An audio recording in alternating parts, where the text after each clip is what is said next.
You guys were all able to open it? Because sometimes this creates security issues. If it did, let's take care of that.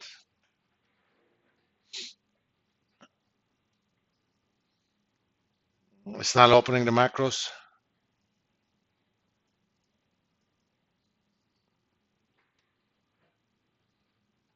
Are we all ready? Okay. If you remember, oh, let me zoom this a little bit for my old eyes. At home, I connect my laptop to a 42-inch TV, so I don't have to read small things. Plus, I can put more stuff on it, but here I have to look into this. If you remember, we used our Seeker template. It basically solves a given equation for an unknown once you have it set up. And we set it up in such a way that the left-hand side formula calculates either the present value of an annuity with a balloon payment or future value of an annuity with a starting balance. And this cell determines what it is. If you double click on it and make it green light or check, that's present value. Otherwise, future value. Okay.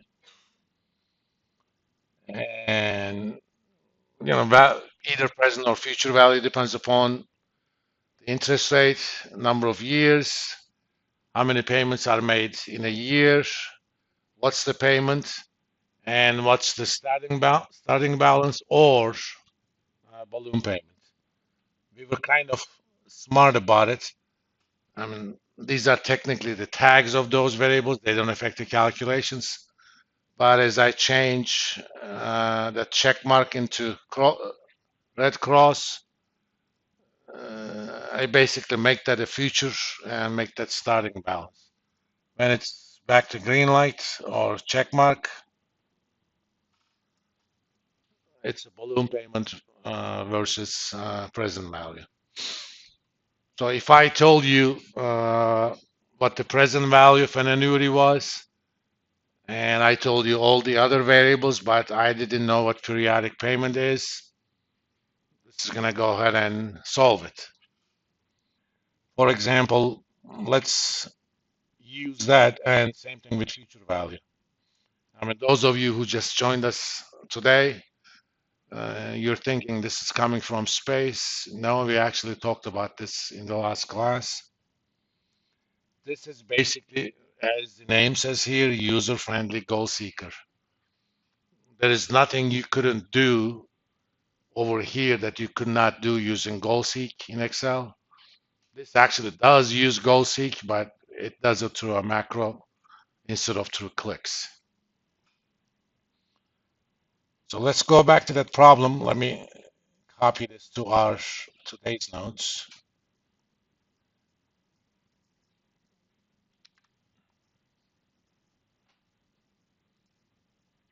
This is a relatively complicated retirement planning problem. You're trying to figure out how much you should save given some goals, okay? Now, you're going to invest your monthly savings, which is unknown at this point, for 40 years, and you expect to earn 8% on an APR basis while saving. Let's think of that 8% as after inflation, because historically you could have earned 8% or more after inflation if you invested in the just major stock indices over long periods of time. So this is not a very unrealistic rate. And you also have $25,000. You guys weren't here. We had an uncle. We hired two people from Philly and we got him macked. And we got $25,000 from him.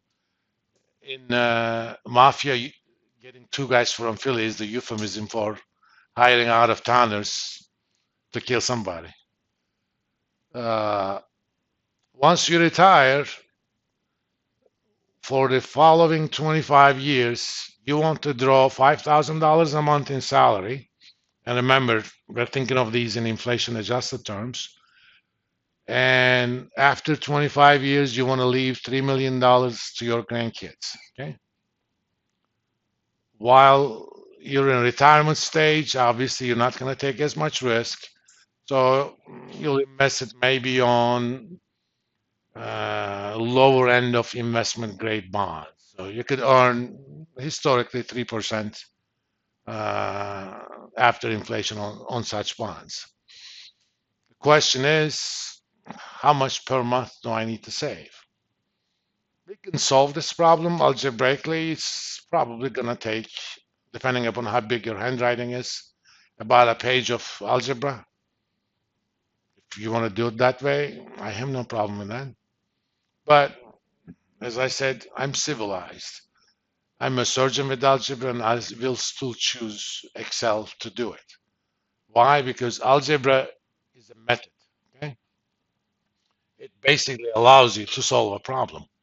Well, I have another method. I'm going to take this problem, reduce it into two goal seeks. In fact, no, one calculation, one goal seek. That's it. Math is the art of reducing complicated problems into things you know how to do. In this class, I taught you two things until now. You know how to calculate present value of an annuity. You know how to calculate future value of an annuity. And given that goal seek template, if I told you either future or the present, you know how to solve for one of the inputs given the others. Those are the three things you know. So that's our tool belt. Okay. So we have those hammers, we have a lot of nails. It's about using the right hammer for the right nail. Okay, first things first. We know what's going to happen at the end. Because I want to leave $3 million. Let's assume I'm 20 now. When I'm 85 years old, assuming these rates of return will hold, I want my account to show $3 million. There's still $3 million left. Whether or not I'll leave it to grandkids at that time, it depends. If they're visiting me quite a bit, I will. But I want that 3 million in my account at the end of when I'm 85. And also in the meantime, I want to draw $5,000 every month, in addition to my Social Security and all sorts of stuff. This is just essentially my private pension fund. Every month I'm going to contribute to it. Let's think of it as a Roth IRA. Yeah, there is a limit how much you can contribute every year, but let's not worry about those details. So I know what's going to happen at the end. I just don't know what should happen in the beginning. If I know my first month savings, we already assume that every month I'm going to save the same amount. We're done. In mathematics, these kinds of problems are called dynamic programming problems. You go to the end, okay, and you start solving the problem backwards. There's also a similar approach to solve so-called partial differential equations with boundary values. One of them example is pricing American options on stocks. You know exactly what's going to happen when at the expiration of the options. So you start from there, you go all the way down. But even over there, you know two things. You know how to calculate how much an option would pay off if you knew the price. And you also know how to calculate possible values. So you're going to go just one period before that, calculate what option would be worth at that point. And if you actually did recursive programming, that's all you need to do. But unfortunately, in Excel, if you do recursive programming, Excel is horrible in something called garbage collection. If you have about 50, 100 recursions, it's not too bad. But sometimes for precision, you want to have that in 10,000 steps. That thing is going to continue for a day. even though it should have taken probably without recursion, 5 seconds. So don't do recursive calculations in Excel. It makes programming rather easy, but for example, Fibonacci sequence, every number is the sum of the previous two numbers. So you can write a function called Fibonacci. That's you simply refer to, Fibonacci x minus 1, Fibonacci x minus 2, done. But it has to calculate all of those before. If you're asking Fibonacci sequence number 3000, you're going to make quite a bit in Excel. But, in a program with good garbage collection, that's going to take nothing. We can do it the standard way anyway. So let's solve this problem. Okay. There are basically 3 time points on this problem. Now, when I retire at age 60, assuming I'm 20 now, and when I'm going to get myself backed by my grandkids. What was your name? Mendez? Oh, okay. I already marked you as excuse. So there are those 3, okay? Since we're going to start from the end and come back, at the end, I know what I need to have happen. I want $3 million in my account. And between at age 60, the middle time point, and death, I want to draw $5,000 a month. What does that sound like to you? Think of that cash flow. For the next 25 years, you will get, your time travel to age 60. You can time travel forward, by the way. It's physically possible, even with relativity, especially with relativity. You time travel to age 60. At that point, you are guaranteed to receive $5,000 a month for the next 25 years and another 3 million at the end. So what is that?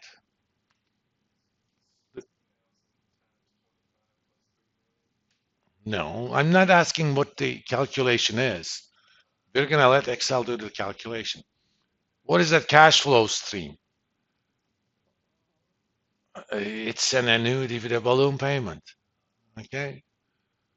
Whenever I have an annuity with a balloon payment, I'm going to calculate its present value. Let's say at age 60, I have $5 million. You can actually go buy an annuity, assuming the implied rate is 3%. That's going to pay you $5,000 a month and another 3 million 25 years from now. So essentially, we need to figure out how much money do I need to have at the time I retire to afford those nice little things. And 5,000 a month plus whatever I'm going to get from Social Security, it's a nice little chunk of money. You can go to a lot of cruises or, baseball games, whatever you want to do. I mean, I'll do single malt, but, choose your own wise.